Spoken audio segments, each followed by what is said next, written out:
তো এখন এসছে মা একটা স্টেশনারি দোকানে, আর ভেতর দিকে ওই সাইডে কেনাকাটা করছে, যদিও দেখাচ্ছে না এখান থেকে, কারণ এখানে মেনলি দেয়ালটা আছে মাঝখানে, তো তার জন্য দেখাচ্ছে না। এদিকে নিয়ে এসছে হচ্ছে ভেজ পকোড়া, আর এদিকে মা করেছে চা। এদিকে না এটা তেঁতুলের চাটনি। কি কি কি কি কি আরে বলুন। এদিকে না এটা তেঁতুলের চাটনি। এখন আমরা চলে এসেছি হেয়ার কাট করাতে একটা সেলুনে।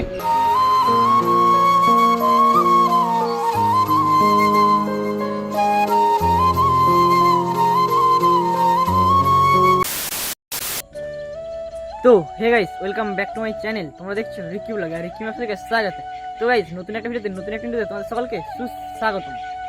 তো যাই হোক, অলরাইট গাইস, এই বাড়ি এলাম, মানে পরীক্ষা ছিল আজকে, তো আজকে পরীক্ষা দিয়েই বাড়ি এলাম। আর এখন কটা বাজছে দেখো, এখন বাজছে হচ্ছে 5:50, যদিও দেখাচ্ছে না কেন কি জানি, কারণ ফোনে আমার প্লাস লাইটটা অন আছে। 5:50 মতো বাজছে, আর আমি এখন থেকে ভিডিওটা কন্টিনিউ করছি। আর এই কদিনে আমি বিকেলবেলা থেকে ভিডিও কন্টিনিউ করছি, কারণ একটাই কারণ হচ্ছে আমার পরীক্ষা হচ্ছে, তো তার জন্য সকাল থেকে ভিডিও কন্টিনিউ করতে পারছি না, পড়ছি, তারপর স্কুল যাচ্ছি, স্কুল থেকে এসে ভিডিওটা কন্টিনিউ করছি। তো যাই হোক, ফুল ভিডিও দেখতে থাকো, খুব এনজয় হবে, খুব মজা হবে। তো অলরাইট গাইস, এখন বাড়ির দিকে চলে এসেছি। আর বেসিক্যালি ব্যাপারটা কি হয়েছে বলো তো, মাকে নিয়ে এখন বাইরে যেতে হবে, মানে মা বাইরে যাবে। এদিকে দেখো মা রেডি হয়ে গেছে, রেডি ফুল। চলো, আর মাকে নিয়ে আপাতত বাইরে যাচ্ছে, এটা কারণে সেটা তোমাদেরকে পরে বলছি, দেখতে থাকো ভিডিওটা। A few moments later. তো গাইস, এখন আমি মাকে নিয়ে বাইরে এসেছিলাম, কিন্তু যেটার জন্য এসেছিলাম সেটাই হলো না। মানে মেনলি ব্যাপারটা হয়েছে যে মায়ের মানে লক্ষ্মী ভাণ্ডার ঢুকেছে, তো লক্ষ্মী ভাণ্ডার টাকা তুলতে এসেছিলাম, আর ব্যাংক বন্ধ আছে। ব্যাংক অনেক হয়তো ভাববে যে সন্ধ্যেবেলা তো ব্যাংক বন্ধ থাকে, তো সবাই জানে, কিন্তু আমাদের এখানে মানে একটা ব্যাংকের শাখা, তো তার জন্য সেটা মানে সন্ধ্যেবেলা খোলা থাকে, 4টে থেকে খুলে 8টা অবধি, তো সেটা বন্ধ আছে। তো যাই হোক, যেটার জন্য এলাম সেটা তো আর হলো না, কি আর করা যাবে। তো গাইস, যেমন কি তোমাদেরকে বললাম যে মা এসেছিলো মানে মেনলি লক্ষ্মী ভাণ্ডারের টাকা তুলতে ব্যাংকে, কিন্তু ব্যাংক তো বন্ধ, তো তার জন্য টাকা তোলা হলো না। তো এখন এসছে মা একটা স্টেশনারি দোকানে, আর ভেতর দিকে ওই সাইডে কেনাকাটা করছে, যদিও দেখাচ্ছে না এখান থেকে, কারণ এখানে মেনলি দেয়ালটা আছে মাঝখানে, তো তার জন্য দেখাচ্ছে না। তো যাই হোক, ভিডিওটা ফুল দেখতে থাকো কন্টিনিউ। আর হ্যাঁ, তোমাদের হয়তো অনেকেরই ভিডিওর কোয়ালিটির জন্য প্রবলেম থাকতে পারে, কারণ এই কদিন আমি রাত্রেবেলা ব্লগ বানাচ্ছি, আর রাত্রেবেলা না মানে ফোনের ফ্ল্যাশ লাইট অন করে যতটা ভিডিও হয় ততটাই করতে হয়, কিছু করার নেই। আর আদার্স তোমার কাছে লাইট নেই, আর লাইট নিতে আমি ঘুরতে পারবো না, কারণ বাইরে এখানে ওখানে যাই। তো যাই হোক, একটু অ্যাডজাস্ট করো, দেখতে থাকো ভিডিওগুলো। A few inches later. তো গাইস, এখন আপাতত বাড়িতে চলে এসেছি। আর বাড়িতে এসে আমি একটা জিনিস নিলাম, সেটা তোমাদেরকে একটু পরে দেখাচ্ছি। মানে স্টেশনারি দোকানে মা গেছিলো, তারপর আমার মনে পড়লো যে আমার একটা জিনিস নিয়ে আছে, সেটা তোমাদেরকে দেখাচ্ছি। আপাতত এদিকে দেখো, এদিকে নিয়ে এসছে হচ্ছে ভেজ পকোড়া, আর এদিকে মা করেছে চা। এদিকে না এটা তেঁতুলের চাটনি। কি কি কি কি কি আরে বলুন। এদিকে না এটা তেঁতুলের চাটনি। হ্যাঁ, এটা তেঁতুলের চাটনি নয়। তেঁতুলেরই চাটনি এটা। না, এটা তেঁতুলের চাটনি নয়, চেটে দেখ, হুম, চেটে দেখ। এটা সস, তোমার মাথা। তেঁতুলের চাটনি তো ঠকিয়েছে, তুই দেখ চেটে। ঠকানোর কি আছে, এটা এটা সস। তুমি খেয়ে দেখো, তুমি খেয়ে, খাবো না, তুই খা। তুমি দাও দাও, এটা আমারটা, এটা দাও। আমি খেয়ে বলছি, তেঁতুলের চাটনিটা। তোমার মাথা, এটা তেঁতুলের চাটনি না আরো কিছু। আমাকে এই ফোনটা চলো, মা বলছে রে তেঁতুল। আমি ধরছি, না তুই না, খা। করতে হবে না, আমি খেয়ে যাবো। এটা তেঁতুলের চাটনি নয়, তেঁতুলের চাটনি বলে না। হুম, টমেটো মেরে সস। Sauce sauce. গাইস, মা বলছে তেঁতুলের চাটনি, আমি চাই না তেঁতুলের চাটনি কোনোদিন যায় না।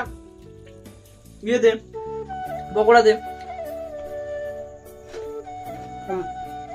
মা বলছে তেঁতুল কম, তেঁতুলেরই চাটনি। তেঁতুল হ্যাঁ, ঠিক আছে, তুমি নিয়ে দেখো, আমি বিশ্বাস না আছে। না, আমি নেবো না, তুই খা। আমি তো শুনবো।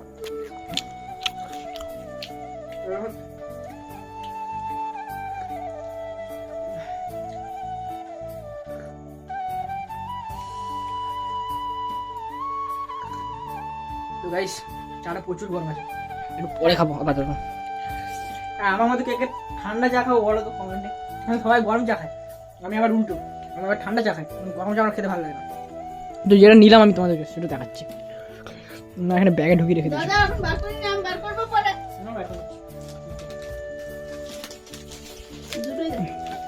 তো তো গাইস, আমি নিচে যেটা চিরুনিটা, মানে আমার আগের যে চিরুনিটা ছিল, এইটা দেখো মাঝখানে ফুটো হয়ে গেছে ভাই।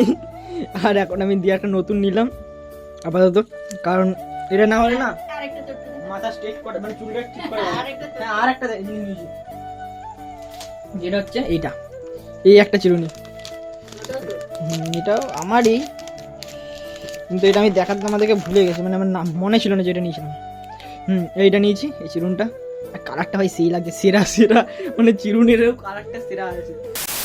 তো গাইস এখন আমরা চলে এসেছি হেয়ার কাট করাতে একটা সেলুনে, আর আগে আর রাইস দুজনেই হেয়ার কাট করাবো। তো এখন আপাতত দুটো লাইন আছে, মানে এইদিকে একজন আছে বসে আছে আর এইদিকে একজন আছে পেছনে আমাদের, দুজনের পর আমাদের লাইন আছে। আর এখন প্রায় বাজছে 8:30টার মতো আই থিঙ্ক। তো 8:30 বেজে গেছে। আমরা রাত্রেবেলা বেশিরভাগ চুল কাটি, কারণ রাত্রেবেলা একটু ভিড়টা কম হয়, তো তার জন্য রাত্রেবেলা আসি। আর রাইসের চুল কাটে ভাই, কত বড় বড় চুলগুলো করেছে, এইগুলো সব কেটে দিতে হবে ওকে, মানে ভাবা যায় কি বড় করেছিল। পেছন থেকে সেদিন দেখাচ্ছিলাম যে একটা মানে চুটকি টাইপের বেঁধেছিল, কি আর করবে, কেটে দিতে হবে। তো চলো এখন ব্লগটা কন্টিনিউ দেখতে থাকো, আর হেয়ার কাট হওয়ার পর তোমাদের সঙ্গে আরও দেখা করছি।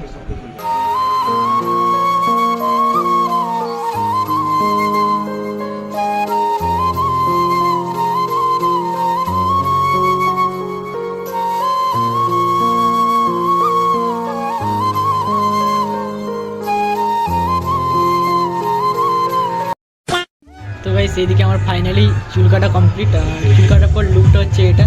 তো এই লুকটা লাগছে, অবশ্যই কমেন্টে জানাবো যে চুলটা কেটে ভাবে কেটেছি। পুরো একদম ফুল ভদ্রভাবে কেটেছি, ধারগুলো ছোটো ছোটো বেশি করিনি, হালকা পাতলা যতটা না করলেই নেই ততটাই করেছি। আর এইদিকে দেখো রাইস কাটছে চুল, রাইসের চুল কাটা চলছে, মানে রাইসের শখের চুল ছিল, অনেক বড় ছিল, সেটাই কাটছে এবারে। যদিও মাঝেরটা কাটছে না, ধারগুলোই কাটছে। যাই হোক এখন আপনাদের চুল কাটা কমপ্লিট। দেখো রাইসের গোপটা উড়িয়ে দিয়েছে, কিরকম করা লাগছে, একটা অদ্ভুত টাইপের, মানে অন্য গ্রহের প্রাণী মনে হচ্ছে, রাইস বলে চিনতেই পারা যাচ্ছে না, এরকম লাগছে। হাসিটা দেয় করে। তো গাইস তারপর বাড়ি চলে এসেছিলাম, আর বাড়িতে এসে ভিডিওটা রাত্রেবেলা এডিটিং করছিলাম, এডিটিং করতে করতে না ঘুমিয়ে গেছিলাম আমি কখন। তারপর থেকে আর এডিটিংও হয়নি, আর এখন আমি সকালবেলা ঘুম থেকে উঠে আবার এডিটিং করলাম ফুল ভিডিওটা। এবার পোস্ট করবো কখন জানি না, কারণ আজকে আমার আবার এক্সাম আছে। যাই হোক যদি ভিডিওটা 1%ও ভালো লেগে থাকে তাহলে লাইক করে দাও, আর যদি চ্যানেলে নতুন হয়ে থাকে তাহলে চ্যানেলটা সাবস্ক্রাইব করে দাও, আর যারা ফেসবুক থেকে দেখছে তারা জলদি জলদি ফেসবুক পেজটা ফলো করে দাও। চলো বাই, দেখাচ্ছি নেক্সট কোনো ধামাকাদার ইন্টারেস্টিং ব্লগের সাথে।